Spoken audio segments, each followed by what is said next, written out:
Hello, c'est HR, votre chroniqueur. Alors ça y est, j'ai vu le film Wolfman, forcément, il faut que je vous en parle. Mais avant cela, n'oubliez pas, si vous n'êtes pas abonné, pensez à le faire, pensez à la petite cloche pour notif. Let's go!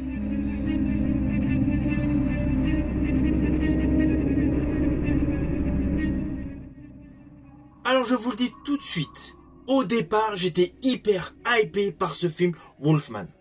Je me suis dit, le thème est bon. Une histoire de loup-garou, forcément. Cela apporte toujours des frissons et de l'adrénaline. À la production de ce film, l'équipe qui a produit The Invisible Man, qui était top.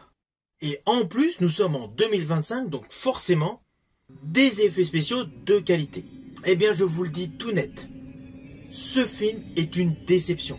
Naturellement, je vais vous dire pourquoi. Mais tout d'abord, voici le pitch.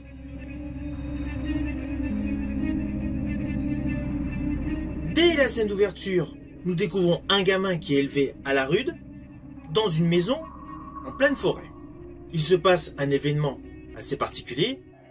Ne vous inquiétez pas, je ne vais pas vous dire ce qui se passe. Et nous basculons 30 ans plus tard. 30 ans plus tard, nous retrouvons le gamin qui est devenu adulte, qui est devenu un homme, père de famille. Il s'occupe principalement de l'éducation de sa fille, car il est actuellement au chômage. Parallèlement, nous découvrons son épouse, qui est journaliste, qui elle est une femme active. Alors ce postulat est plutôt bon. D'ailleurs, l'intro de ce film est plutôt bonne. En plus, j'ai bien aimé le côté texte qui donne un semblant de vérité. Donc jusque-là, ça va. Après, assez rapidement, nous découvrons donc que le père de famille a tout simplement hérité de la demeure de son papa. Et justement, avec sa femme, à l'occasion de vacances, il décide d'aller sur place. Voilà. C'est le point de départ de cette histoire. Mais le problème, c'est qu'à partir de là, le film part en vrille. Alors oui, il y a des effets qui sont bien foutus. Vous vous doutez forcément, au vu de la bande-annonce, que le papa va se transformer. Enfin, on pense qu'il va se transformer. À partir du moment où il y a un changement cellulaire, lui a une perception différente des sons et de l'image. Et justement, dans cette version cinématographique de 2025, nous avons cette vision. Cela était bon. Il y a quelques jumpscares ici et là. Il y a des screamers, ok. Il y a des moments de tension. La musique angoissante à des moments opportuns. Mais le problème, c'est que le film n'évolue pas. C'est le gros problème. Ne vous attendez surtout pas à un très bon film dans la lignée du Loup-garou de Londres de John Landis. On en est extrêmement loin. On est largement en dessous également du film The Wolfman avec Anthony Hopkins, Benicio del Toro et Emily Blunt. Ce film, in fine, n'est pas véritablement un film de loup-garou. Et franchement, j'en ai vu pléthore de films de loup-garou. Avec des effets spéciaux plutôt médiocres au vu d'aujourd'hui, je pense à Hurlement, mais qui avait une histoire qui tenait la route. Des effets spéciaux plutôt réussis, mais avec une histoire qui tenait pas la route, le Loup-garou de Paris. Mais là, ce film, je ne comprends pas pourquoi il se nomme Wolfman. On va pas se mentir.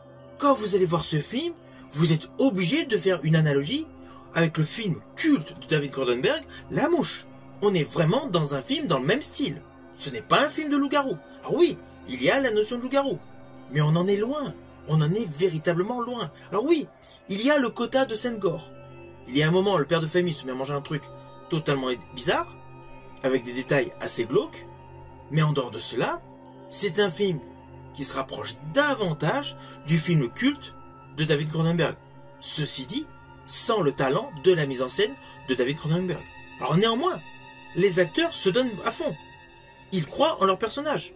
Christopher Abbott, qui interprète le rôle de Blake Lowell, joue très correctement.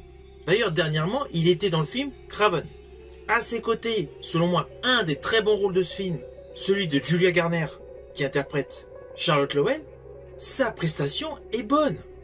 Et d'ailleurs, Julia Garner a joué également dans un autre film, Frisson, où la tension, les jumpscares étaient en exergue. C'était pour le film L'appartement 7A, disponible sur Paramount+. De ce fait, la distribution est correcte. Ce qui ne colle pas dans ce film, c'est l'histoire et la mise en scène. La mise en scène a beaucoup de lacunes et malheureusement, il y a également des incohérences scénaristiques qui sont très mal exploités à l'écran. Ne vous inquiétez pas, je ne vous dirai pas lesquels, car là cela vous spoilerait une partie de l'histoire. Mais dès le début du film, vous allez vous apercevoir qu'il y a un souci à la suite d'une discussion entre l'ami d'enfance et le personnage du père de famille. Ce n'est pas cohérent avec ce qui est dit quelques secondes avant leur départ. Mais bon, ce n'est qu'un détail, et si le reste avait été correct, cela pouvait passer.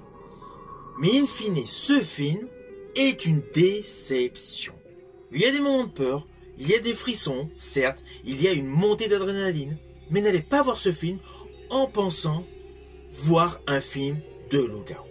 Car la plus grosse déception de ce film, c'est le côté loup-garou. Alors naturellement, ce n'est pas du tout un film que je vous conseille d'aller voir au cinéma. Il est réalisé de manière médiocre.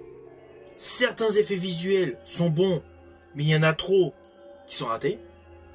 Et le côté scénaristique a beaucoup trop de défauts. Je pars d'un principe, lorsque je vais voir un film avec des vampires, tout simplement, je souhaite voir des vampires. Lorsque je vais voir un film de la saga Alien, j'aime tout simplement voir des aliens. Donc forcément, lorsque je vais voir un film de loup-garou, l'objectif final est de découvrir un loup-garou. Et là, c'est assez particulier. Si vous avez aimé ma vidéo, n'oubliez pas, petit pouce vers le haut, pensez au partage, mais surtout, pensez à mettre en commentaire ce que vous avez pensé de ce film. Quant à moi, je vous dis à bientôt pour une prochaine vidéo.